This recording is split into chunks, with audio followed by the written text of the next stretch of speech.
드릴 거고요. 세 번째로는 하이쿠의 의미, 단어, 인기 등에 대해서 발표하도록 하겠습니다. 일단 일본 고전 시가인 와카에 대해서 발표하도록 하겠습니다. 와카는 일본의 노래의 준말로서 일본의 사계절과 남녀 간의 사랑을 주로 노래한 시입니다. 와카는 한 시에 대응되는 것이라고 생각하시면 됩니다. 그래서 일본인에 의해 일본어로 일본의 자연을 노래한 것이라는 의미를 가집니다. 57조나 577의 31자로 된 일본의 정형시이고요. 와카가 하나의 공적인 문항으로 정립된 것은 10세기 시기였습니다. 사실 그 전에도 시가가 있었지만 그 전에는 일본의 문자가 제대로 만들어지기 이전이었고, 그래서 일본이 시가 공식적으로 이렇게 탄생하는 것은 일본의 문자가 만들어진 이후인 10세기 시기라고 합니다.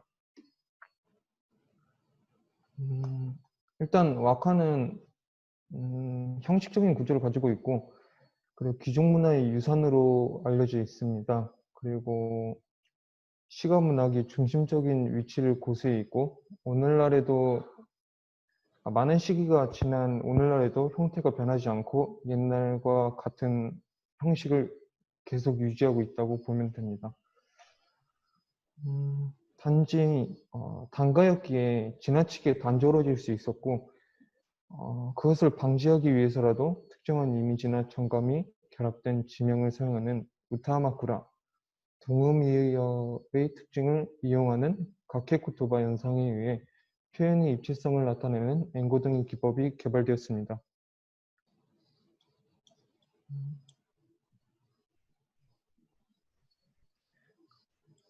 또한 모노가타리, 일기, 수필 등 산문 문학에서도 중요한 역할을 하고 있고, 실제 이것이 많이 활용되고 있다는 것을 알 수 있습니다. 첫 번째로 그 사례로 들자면 일본 드라마에 등장한 와카인데요. 일본어로 위에 한 줄을 써놨고, 그리고 그것을 우리말로 발음 기호를 써놨는데, 그걸 읽어보면 아히미테노 누치노코 코로니 쿠라브레바 무카시와 모노 오모아자리 게리, 그것의 뜻은 만나고 난 후에 심하게 괴로운 연심에 비하면 그전에는 아무 생각도 하지 않은 것과 다름이 없구나라는 뜻을 지니고 있습니다. 그 다음으로는 카루타인데요. 카루타는 가장 유명하고 카루타의 종류에는 수천 가지가 있는데, 그 중에서 가장 유명하고 기본이 되는 것은 일본이 고대에서 중세의 시를 써놓은 백인일수의 카루타입니다. 이것은 여러분이 일본어 수업 시간에 많이 들어봤을 텐데, 100명의 시인당 각각 하나의 시를 이어놓은 것이라고 생각하면 됩니다. 그래서 백인, 즉 100명의 일수, 한 개의 시라고 보시면 되고, 이것은 특히 헤이엔 시대 귀족들 사이에서 유행했던 놀이인 카이아와세가 카루타의 시초였다고 합니다. 뿐만 아니라 이 카루타는 일본에서 매우 유명하기 때문에 카루타를 배경으로 하는 만화까지 만들어졌고, 이 카루타를 만든 회사로는 대표적으로 닌텐도가 있습니다. 여러분이 많이 아실 만한 회사라고 생각합니다. 아까 백인일수라고 라는 말을 설명해 드렸는데, 그것에 대해서 한 번 더 강조를 하자면 카루타의 여러 종류 중 가장 보편화된 것이라고 하고, 아스카 시대 말 시대에서 헤이엔 시대 말까지 100명의 시인들의 역할을 한 사람의 한 수씩 선별해 놓은 것입니다. 그래서 말 그대로 백인일수인 거고요. 그리고 대부분 만들어진 시가 1000년이 넘은 작품들이어서 현대어로 그냥 직역을 하자면 좀 이상하게 번역이 되는데, 현대어로 매끄럽게 번역이 되어 있고 우리나라의 한가와 같다고 보면 됩니다. 그리고 많은 분들이 오해를 하시는데 카르타에 적혀진 시는 하이쿠가 아닌 와카라고 합니다. 그리고 실제 카르타 백인일수를 소재로 한 일본 콘텐츠는 일본어 시간에 사카구치 선생님이 보여주신 치아야 흐르 그리고 3년 전에 나온 명탐정 코난의 극장판에서 많이 강조되었는데 말 그대로 그 이 부제목과 같이 연가의 뜻을 담은 그런 와카들을 일단 의도적으로 많이 드러냈다고 보시면 됩니다. 또 카르타는 공식적인 경기가 존재합니다. 일본에서. 그래서 경기 카르타라고 불리며 오그라 샤쿠닌 이슈를 사용해서 전국 일본 카르타 협회가 인정한 룰에 따라 진행하는 경기가 바로 경기 카르타입니다. 이 경기 카르타의 핵심 용어에 대해서 말씀드릴 텐데요. 일단 크게 세 개의 단어만 일단 소개해 드리도록 하겠습니다. 일단 첫 번째 단어는 오쿠리 후다입니다. 이것은 일단 뭐 자기 진영에서 카드를 땄을 경우에는 그 카드를 옆에 놓고 자신이 카드 수에서 제외시키는 것입니다.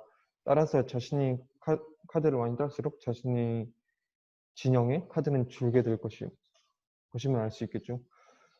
두 번째로는 오테츠키입니다.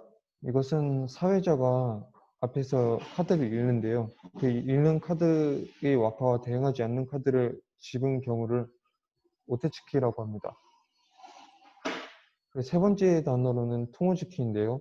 양자 모두 오테츠키를 한 경우를 뜻합니다. 따라서 자신과 상대가 모두 사회자가 읽은 카드가 아닌 다른 카드를 짚었을 때를 뜻하는 것입니다. 또 특이하게도 카르타 카드에는 경기용 카르타와 놀이용 카르타가 나뉘어져 있습니다. 보시다시피 놀이용 카르타에는 일단 그림이 좀 그려져 있고 네, 그렇게 아시면 되고 또 놀이용 카르타 사진의 윗부분을 보시면 그림이 그려져 있고 밑에 부분은 그림이 없는데 이 밑에 부분이 경기용 카르타라고 보시면 되고 왼쪽에 있는 카르타는 그냥 그 놀이용 카르타의 밑부분에 있는 카드만 다 나열해 놓은 거라고 보시면 됩니다. 그리고 하이쿠로 넘어가기에 앞서 일본에서는 카르타를 가지고 대입 시험을 치른다고 하는데요. 우리나라의 수시, 정시 뭐 이런 것이 있듯이 일본에서도 그런 것이 있습니다. 그런데 거기에다가 카르타 대회에서 우승한 사람들은 명문대학에 바로 들어갈 수 있거나 아니면 선수가 되든지 아니면 그거에 따라서 이제 자신의 진로를 쉽게 결정할 수 있도록 만든 장치가 있다고 합니다. 그 다음으로는 하이쿠로 넘어가도록 하겠습니다. 하이쿠는 일본 고유의 단시형으로 오치로의 17음 형식으로 이루어진 시입니다. 이것의 기원은 15세기 말부터 이 조랭카는 정통 연가와 사회생활을 주제로 비속 이것의 기원은 15세기 말부터 시작되었는데요. 이 하이쿠가 나오기 이전에 조랭카라는 게 있었는데 이것이 정통 연가와 서민생활을 주제로 비속 골개화한 하이쿠의 연가로 갈렸다고 합니다. 이 갈린 연가들이 나중에 발전해서 하이쿠가 된 것인데 제1구는 후쿠라고 합니다. 아까 말씀드렸다시피 575의 17음으로 이루어져 있습니다. 그리고 제2구는 77의 14음으로 되어 있고 제3구는 다시 575의 17음 등 장단이 교대로 엮어져 많은 것은 100구까지 가고요. 짧은 것은 36구 등이 있다고 합니다. 하이쿠에서 일단 계절을 나타내는 단어들이 많은데요. 이것은 일단 국어 시간에 배웠다시피 뭐 3인국, 송민국의 계절을 드러내는 단어들이 나온다는 것을 여러분들은 알고 계실 겁니다. 그런 것처럼 하이쿠에도 그런 유사한 단어들이 나오는데 일단 하이쿠에서 이제 사계절을 상징하는 단어들이 화면을 보시다시피 있고요.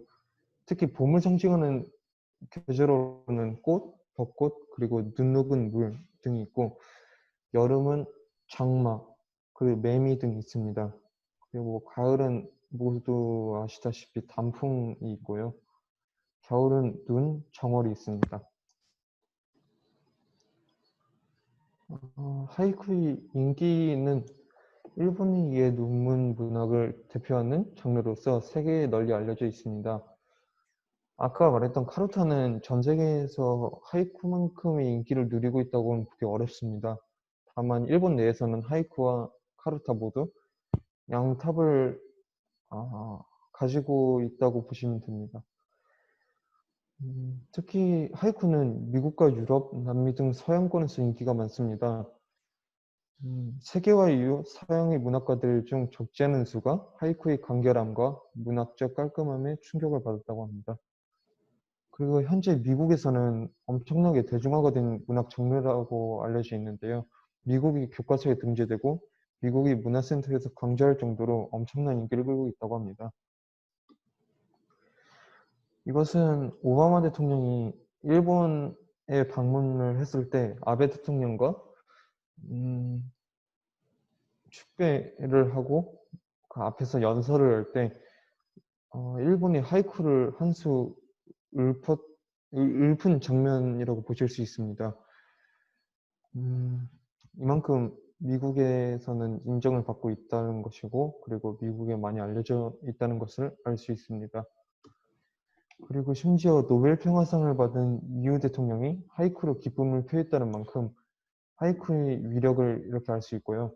그 유럽 사람들에게도 더 이상 동양의 문학이라고만 여길 수 없는 그런 인기 있고 훌륭한 작품이라는 것이라고 인식되고 있다는 것을 볼 수 있습니다. 이상으로 일단 저희 발표를 마치겠습니다. 일단 재영이 발표를 듣기 전에 일단 제가 발표한 부분에서 질문이 있으시면 질문을 하시면 되겠습니다. 메시지도 괜찮고 음성도 괜찮습니다.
더 질문 없으시죠?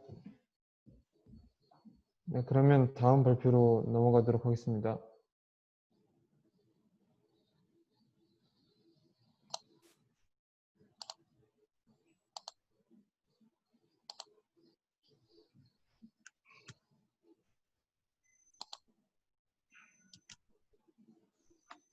화면 보이시나요? 왜요?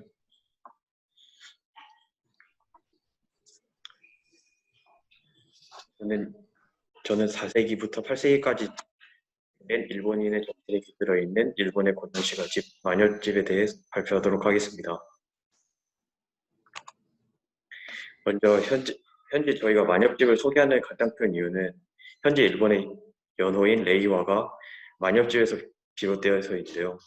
마녀집에는 매화노래 32수 중 초범영월, 기숙공화, 매파경전 지후지향이라는 부분이 있는데 여기에서 영자와 화합할 화자를 가져와서 레이와라고 연호를 붙이게 된 것에 저희는 큰 이의를 갖고 만역주의에 대해 탐구를 하게 되었습니다. 일본에서 가장 오래된 문화유산이자 가장 최고로 추앙받는 문화유산 만역집은 일본인들의 정신적 고향, 단가 및 장가의 4,500여 호수로 이두와 비슷한 만역가나의 사역, 솔직한 인간관계 표현하는 노래의 풍요가 있는데 이 중 이두와 비슷한 만역가나의 사역은 뒤에 만역집의 몇몇 작품들을 살펴볼 건데요. 그 만역집에는 한자는 분명히 다른 뜻인데 그 한자의 내용이 글의 내용의 해석본에는 적혀있지 않은 경우가 있습니다. 이러한 한자는 우리나라의 신라시대에 사용되었던 이두와 같이 한자의 음과 뜻을 빌려서 일본어의 현재의 가나를 표기했다고 생각하시면 됩니다. 그 표현상의 특징은 우리나라의 시가에는 니미오마 학원을 이화의 월백학원처럼 첫 구절을 딴 제목을 맞는데 일본 만역집의 제목에선 특정한 제목이 있거나 혹은 A가 B에게 보내는 제목이거나 시가의 주제이거나 아니면 글쓴이 누구누구의 노래라는 제목이 많이 붙고요. 그리고 일본 만역집에 사용되는 문자는 지금 현재 일본의 상용 한자 1945자와는 다른데 저 중간에 있는 한자는 홀로독이라는 한자인데요. 만역집에 사용된 한자는 왼쪽이고 현재 일본에서 사용되고 있는 홀로독자는 오른쪽입니다. 그러한 이유가 4세기부터 8세기에 작성된 만역집에는 당시 백제인들이 일본에 건너가 천자문을 전수해 주었는데 그러한 천자문의 영향으로 지금 우리나라에서 사용하고 있는 한자가 사용되고 있음을 알 수 있습니다. 그리고 지금 만역집의 한자를 일본 요미가나로 읽을 수 있는데 이는 카루타와 읽는 방식이 거의 흡사합니다. 예를 들자면 지금 현재는 조사로 쓰이는 오를 명사에 넣어서 읽는다던가 그런 방식의 현재와 통용되지 않는 읽기 방식이 적용되고 있습니다. 먼저 몇몇 작품을 살펴보도록 하겠는데 첫 번째 작품은 오리나무의 을품이라는 책인데 사자지 보장접이 오비어 도지는 추불리부 라는 것이라고 하는데 여기에서 저 보자 아까 보자가 직칠 보자인데요. 이 시가에는 직기다라는 의미가 없는데 저 직킬 보자가 사용된 것을 보면 아까 말씀드렸다시피 일본의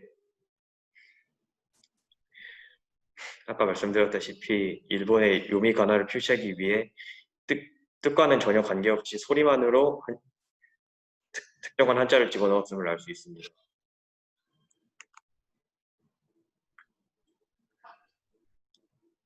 그리고 다음 작품은 세상의 무상을 꺼리는 노래인데요. 이논내 저청유공지 단독 상유지의 안에 엽진 호의 소녀 인원이 되어 파랗게 된 당신과 홀로 만나던 비오던 날의 밤의 장래를 생각하네. 만엽집을 보면 이러한 작품같이 남녀간의 애틋한 애정을 다루거나 아니면 무슨 어느 계절의 복잡한 신경을 다룬 노래가 정말 많습니다. 이 작품 또한 마찬가지고 한, 이 작품은 한번 읽어보세요.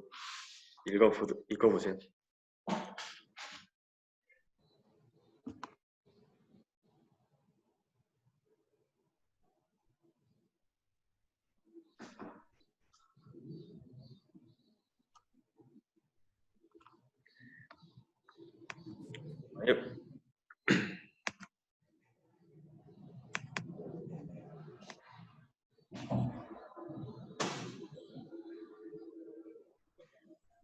저희의 발표는 이걸로 모두 끝이 났고, 이제부터는 제가 맨 처음에 말씀드린 활동을 진행해 보려고 합니다.